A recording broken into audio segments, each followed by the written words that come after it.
This is a great spot for a nut because the crack narrows down to constriction. So what we're looking for is a nut that will get jammed somewhere down here.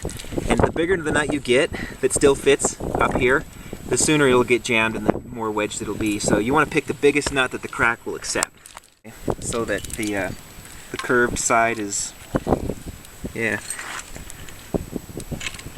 Oh, that's a nice one. It has a good little constriction right there. And you see how it's resting in that constriction? Yep. And you give it a good tug. Good. That's good enough. So do you have to make sure that this is pointing fairly downward so it doesn't rotate? Yeah. Let's see what'll happen if we rotate this bad boy. Oh, it's good. It's seated in there nice. So Yeah. that makes it a good nut placement. Cool. It won't come out unless it's lifted. So as long as it's weighted downward, it'll be strong.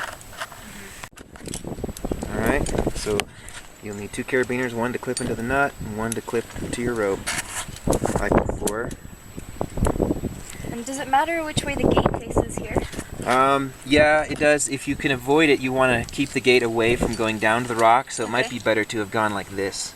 Right. And as a matter of fact, in my preference, I also like to have the outward, I like to have it like this, so that the gate is up and the bigger portion is going out to the rope.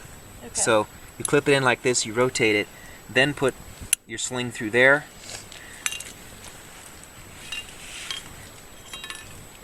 With our one-handed. So you want to clip it So this way and clip it like this. yeah, the other way. So you want the spine to be facing the line of the rope, right? Yeah, I want to clip it just like this. Yeah. Put the rope in there. Okay. There's many ways to build a unidirectional anchor, one that will hold an upward and downward pull, but I just want to show you something I found. I got this main nut in and decided that I'd like to have another nut below it as an opposed nut to hold it from an upward pull, so I got that one in.